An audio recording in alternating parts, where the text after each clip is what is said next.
and also legal discussions sometimes about what license the files should be under. And are you? Yes. But what I realize is that we very rarely discuss exactly the rules for hyphenation.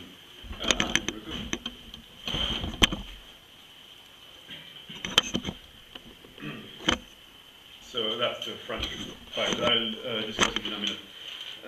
What I mean is that when you learn a language, when you learn to write your own language, you often have simple rules that help you, memorize how words are spelled and different things, or grammar rules. They are not necessarily very exact, but they're sort of guides to help the learner, whether it's your native language or later on when you learn a foreign language. It's a little bit different in that case, of course. And then, of course, these rules that describe the language a little bit intuitively, a little bit in a simplified way, are not as precise as one needs. And when linguists actually study the language, they usually come up with something that they stop calling them rules because they mostly observe patterns of the language and the way the language is built. So they don't say that's the rule that one has to follow, because what linguists do is that they observe the language. They don't decree the rules. So this is what happens when you study spelling, for example, or orthography. And it can be very interesting when now that we have tools for natural language processing, we actually have written rules, computer rules, sort of regular expressions or more complex sets of rules. And we can really say these are the rules that govern, say, the morphology of Polish or the spelling of English or whatever. For hyphenation, we have none of that. We obviously don't have the very special rules because it's not studied by linguists in such detail. They usually study the spoken language anyway. And actually, and some people might disagree about that, but we don't really have these sorts of rules of thumb like the ones we learn at school. Because what I will show you is that in practice, well, I might tell you later on what my thesis is. I'll just make a brief a reminder. That's where I need that thing.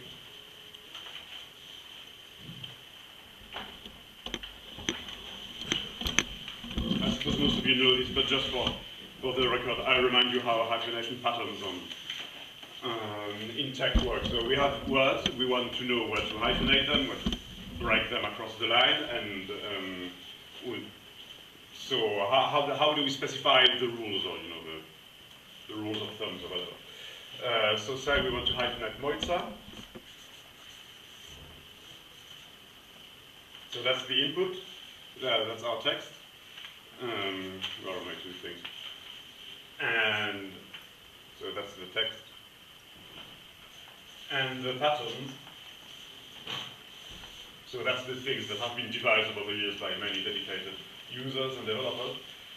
Patterns would be something like MO1 and what does it have to be? 2 J1C.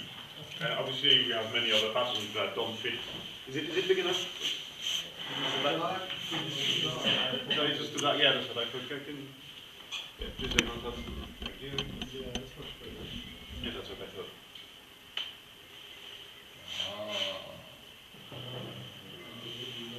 So this is the text we want to hyphenate. This is the patterns. We have that somewhere on file. Obviously, there are many more patterns than that. I'm not sure if the swapping patterns actually have that, but it's something similar. Because what you do now is you match the patterns. Obviously, there would be many more patterns like VA1, whatever, things like that, that don't match the text. But in order to hyphenate, first of all, there is some kind of case holding involved. So basically, you say that you want everything to be in lowercase. So you write Mojca like that. You look at the patterns that match. Just there. Yeah. Red and green. So you have my patterns MO with a 1. I write the 1 in subscript, and then you have 2J1C. So JC matches, and then I put the number.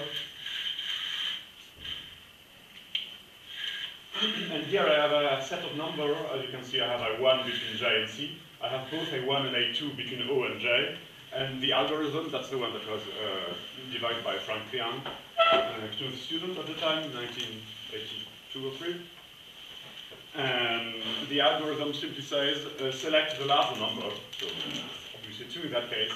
And then the rule says, if the number in between the letters is odd, like 1 or 3, you may break, and if it's even, you may not break.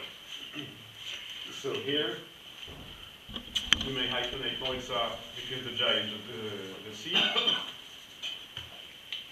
And between the O and the J, since there's a 2, it means I can't hyphenate. So, as you can see in that very simple example, even if it's a little bit contrived, you can really specify simple rules by saying, if I put a 1 in the patterns, it means I can break after that. So I say MO1 would be break anytime you see MO, you break after the O. But of course, I don't actually want to break here because the J, the sound here, is part of the first syllable. So I put a 2 instead that will override the 1. And obviously, if you have more precise words, you can put more patterns with a 3 and all. So let me now show you that. To explain a little bit how in practice it works. Thanks. Better for Eugene. You can still continue? So the package that we maintain with Mojca is rather big because it has patterns for almost 80 languages. These are the 5. They're all called the HIF something. Sorry. So obviously they're all called HIF something because it's about hyphenation. The codes here are following very strictly a standard that's called BCP47, which I mention every time I have a joke because I think it's the only reasonable standard if you want to tag languages. So I encourage everyone to look into it if they have a list of files or list of documents in different languages that they need to tag. The base of these things are always the two-letter code, so T for German, P for Polish, etc., EN for English.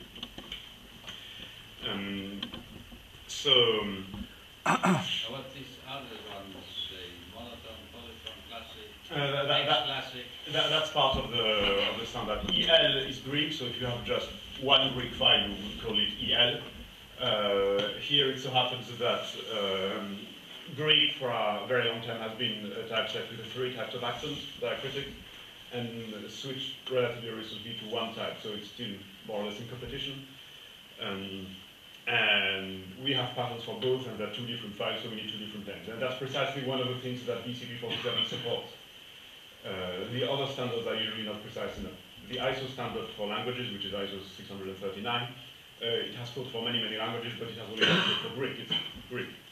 Whereas when you write it down, whether it's monotonic and polytonic, you may need to be able to distinguish. I mean, and here we need to be able to distinguish.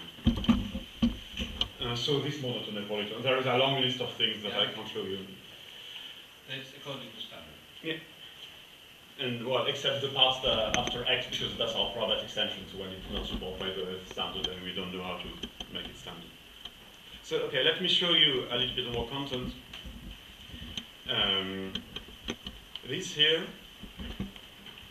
I just ran the WC, which counts the line. This shows you the number of lines of the respective patterns. And as you can see, okay, there's a total of 327,000, blah, blah, blah. But there's a very, very large difference between Hungarian is at the very top, for reasons that I can explain if you're interested. Followed by the 2 versions of Norwegian, because it's the same thing as Norwegian, that for historical reasons they have two written forms of the language. That have slight differences for hyphenation, apparently. Finnish? Sorry? It's the same family. Hungarian and Finnish are the same. Yes. Well, very good question now you put it. So Hungarian has this massive amount of patterns, 62,000 something. Finnish, I think, has about 200 of them. On both sides of the scale. Well, you know what? I had 286 for Finnish. Okay, I actually wanted to show you Finnish.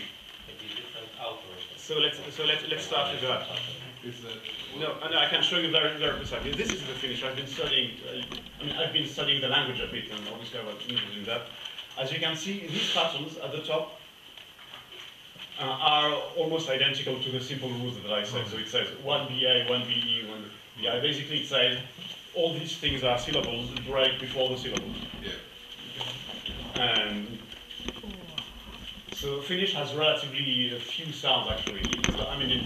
For example, even in proper Finnish, the F doesn't even exist, and the sound F doesn't even exist. So French is Ranska, for example, the F just got now.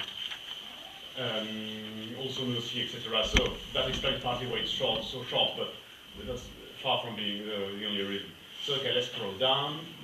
All very nice. So literally two letter syllables. This stuff here, as far as you can see, is false. It's for compound words with a strategy or strategia in it. Obviously borrowed words. These things, Finnish does have a lot of vowel. I mean, not different vowel sounds, but it uses vowels a lot, and it marks long vowels with so by just repeating the vowels. So the A umlaut. And when you've got two of them, it's just a long vowel. So obviously you don't break in the middle. Here you don't break in the middle of a little vowel. However, you do break here because O is a combination that's not possible in Finnish. So again, simple rules that are simply, since here that means that the three means you can break, the two means you can't break. Is it artificially done, or is it... No, it's done by this guy at the top, whom I thought to construct from the... Artificially in the sense that it's because regulated in this, by the government. It wasn't run by through backend. No, that's not what you mean. Well, let me show you to the part that's not artificial. Well, this is not artificial. I mean, as I said, there are relatively few sounds in Finnish. The structure of the syllable is simple, so you can describe it in a few dozen patterns. And so here is for the vowels. You have all this stuff of vowels. Yeah, here is the same thing, because if you have AA, like here under the cursor, it's a long vowel, so you don't want to break in the middle. And if it's immediately followed by another vowel, it means that the syllable actually breaks here. You have something, so here, ma ikku. Something about the land, actually, the country. Same here, pour something, so here, pour is one word, actually, it means three, I think. So, blah, blah, blah, blah, blah, blah, let's move on. More vowel, as you can see, there are some things that are ambiguous. And now you get to the part that I really love, which is, as I already said, you can describe a syllable in Finnish pretty simply, but you still have situations where you have compound words, because there are a lot of compound words in Finnish. And sometimes it happens that the first word ends in a consonant and the next one begins in a syllable. And in that case, it would be, it would be almost mean to break, to not break where the compound words end. So here we have oikeus oppinut. Obviously, the structure of the syllable, the pronunciation break happens before the S here. But the etymological break happens after, and here the decision of typographer is usually to follow etymology.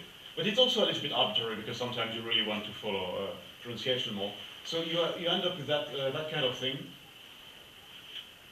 So as you can see, I showed on the example oikeus oppinut, you have keus followed by one saying you may break after this, after the S here. Likewise here. Alki is something break after the S. So but basically all these examples are about compound words where the first word ends in an N or S. That's basically the only possible. Yeah, okay. And so it's a relatively short list of words, of course, and it gets a little random. And what I suspect is simply that the person ran out of time to list all the words in the Finnish language that were like that. Because if you go to French, sorry, I'll go back to Hungarian, but that's the very end of this process. If you go to French, so here you see that's really serious. They're referencing two articles in the tugboat, sorry, one in the tugboat, one somewhere else in the mid-80s, many contributors, and when we start the actual patterns, you have very clearly phonetic patterns and etymological patterns. So say, okay, that's really serious, I know what I'm doing, and actually when you start looking, okay, so these things are phonetic, a little bit like in Finnish, you know, if your word starts with an A, well, obviously you don't want to break after that. The full stop, the dot here, means the beginning of the word, or it could mean the end of the word if it's at the end of the pattern, of course. You can also put two of them. So here, well, it's pretty clear, isn't it? If your words begin with a single vowel, you don't break after, that's a little mean. And here we have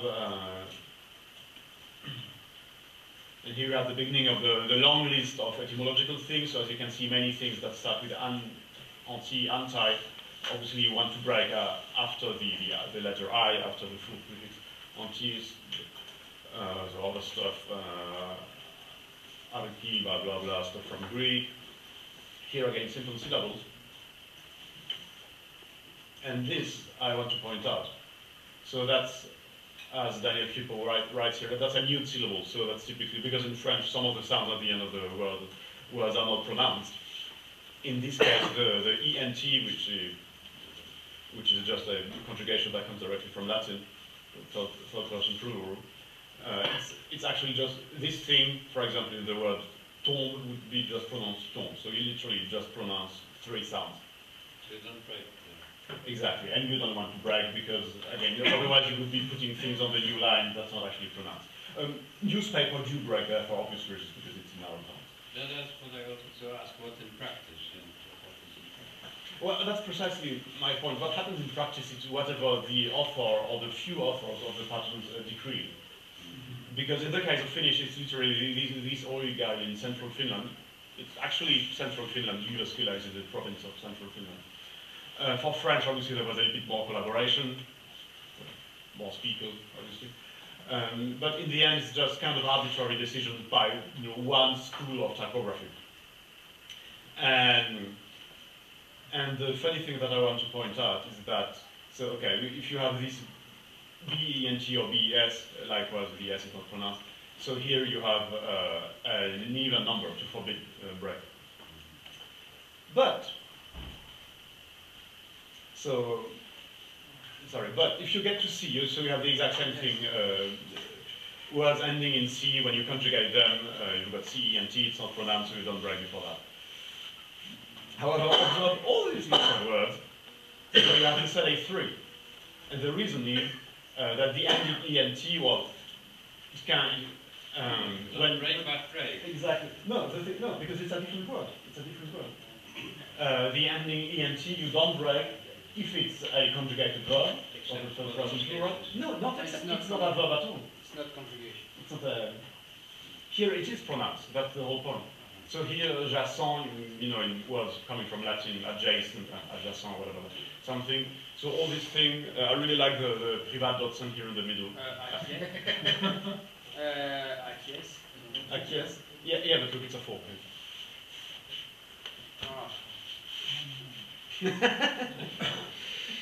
And so what Damien remarked is that this is actually a conjugative verb that we know because we speak French. And he says, so here we shouldn't have a 3, but that's the point. We have a 4, because just before that we had this essence, which happens in many adjectives, also coming from Latin, and it's pronounced essence. The last part is pronounced, at least the end. So we have to put them there under obviously phonetic patterns, because it's all about pronunciation, whether the last part of the word is pronounced or not. So here again, relatively simple syllables. Not quite sure what that is for. Probably a little French. Chewbacca or something. And now let's go up to D. So here again, this is mostly etymological stuff that comes directly from either Latin or Greek. The co something or the con something. This is stuff that is shared in many European languages. So let's go to D. So here we have the two, D, and T, okay? Same thing. In the main case where it's a conjugated verb, we will have that. But then you need to list all the stuff for which that's not a conjugated verb. So now let's skip ahead to the case of M. In this case, we don't have a simple pattern with the two M, E, and T. For C and D, we have two C and T, two D and T. Here we don't, because actually it's also very common as an ending for adverbs and a number of nouns, where again it is pronounced. So basically, you have no choice. You need to list everything. So you can see, Daniel, you can do this in an exercise. We can see whether it's actually pronounced or not, if there is a 3 or a 2. So the 3 meaning it is pronounced and we want to allow the break, the 2 mean we don't want to allow the break. And it goes on for quite a while. And then you've got again these simple things. So the point I'm trying to make is that these simple rules, especially like the ones we had for Finnish up there at the very top, they may seem all nice and well, but by the end, you actually end up by just listing words. Literally. Or okay, here he took a little shortcut because he just listed mostly patterns, but it's basically parts of words. I mean, it's not some very theoretical rules. It's just took a list of words and we put them. How many are there for English rules? 4,447 for Finnish. Rounding. Well, that's the exceptions, of course. And I think I have a little time to talk about English because it's really quite fascinating. So instead of listing this, so as you can see, this list has obviously been made by hand by a number of people. But the other option that we have is that at the same time that the algorithm was developed for tech, what's his name? Frank Liang also wrote a little program that, given a list of words with the hyphen, would output a list of patterns like that. So this would be completely automated, and a way of just making the word simple. And the only problem is, it's not very good. I've looked at the program for quite a while. The program is called Patgen, by the way, P-A-T-G-E-N. I've looked at it for quite a while, and even when you read the original description, it's mostly seen as a way to compress a list of words into something that's shorter and easier to process, rather than detecting real patterns, like the way we would say that. So the thing about compression is pretty striking when you look again at that list, because the ones at the very top, so again going back to Hungarian, were simply processed by Patgen from a huge list of words.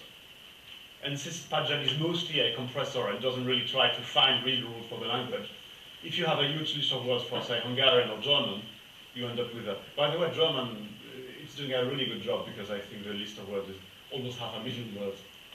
So it is still doing a good job. And you've got Norwegian in the middle.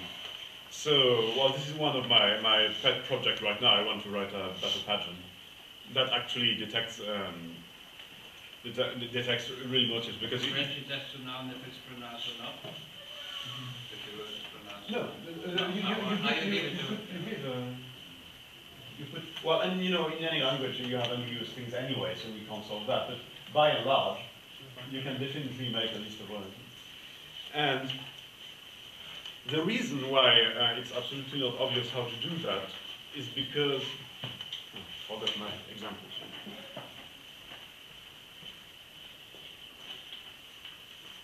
The reason why it's not obvious to detect rules is precisely because sometimes you have this ambiguity between etymology and pronunciation, as I showed. And it's nowhere more striking as in English, where, let's make a little test. Frank, can you remind me how the word knowledge was hyphenated? You pointed it out. Sorry, knowledge, you pointed it out in Adam's slide. It was H. Yeah. So it was ending after the L. Yeah. And this is, who thinks it's correct? Seriously, not one? It is correct. No, it's in. It is correct. What is it? It is correct. We cannot see. No edge. Yes, no edge. It is correct. It is. I have no idea where it comes from. I suspect tradition. Someone decided 250 years ago that, you know, or something like that. Edge is such an important word. So But it shouldn't be correct. that's the whole point about tools, you know. Yeah. Sorry? Yeah, but look at the other one. Look at the American one. You mean the new one? No, the American one. You have to look at the American one. I mean, this is a big difference between French, English, and... Yes, but actually not that much. So first of all, yeah, to sum up, sorry, I can't say first of all to sum up. So first of all, I need to describe the problem. There is indeed quite a large difference between American and British English typography, including about hyphenation. How to put it? The rumor is that English is more etymological, but I don't think that's exactly true. The fact The is... Americans forgot what they learned. Yeah, blah, blah, blah. They will have to defend themselves. But the fact is that traditionally American English has done things that one would find absolutely outrageous, such as biographical. I'm not sure where the other breakpoints are, but the breakpoint point in that region is definitely after the G. That's American. And sorry, yeah. Well, I always get confused, partly because I'm not a native speaker. And okay, so Barbara, can you justify that? I mean, can you? Because as Barbara pointed out, if you have biographical, I did it wrong, it's that way. I wrote it here, should have my paper on my memory. So, I mean, this is precisely the kind of things that I want to discuss, because I think that there's a lot of tradition going on here, but there may also be some logical reasoning. And do you have an explanation for why it's here, other than, you know, tradition? Or... Allegedly, it's the pronunciation, to give you a guide to the pronunciation. Okay, but how does that give you a guide to the pronunciation? Biography and biography. Yes, it's but... with stresses. Different stresses, thank you. So that's my theory, that's also what I observed. In I will get it from again. Yes. In biography, the stress is on that syllable, the syllable O, whereas biographical, it's on the half part, the graph part. Is it similar to the record? Yes, I think so. Sorry, let me finish on that point, and I'll go to record. So here, I mean, as Barbara points out, and as I observed, since the stress is on that syllable, I guess that the idea was to give it more weight. And you just pull the G, because it's actually, the G is actually the next syllable. I mean, the sound G is pronounced in the next syllable, but still we want to make the syllable before that more important. Biography. And you've got plenty of, so this is the traditional American hyphenation, it hasn't changed in that respect. And British English was quite different, but now the recommendation is more along the lines of that. So this is why I have here no less than 4 different things, and I have 4 more different at home, but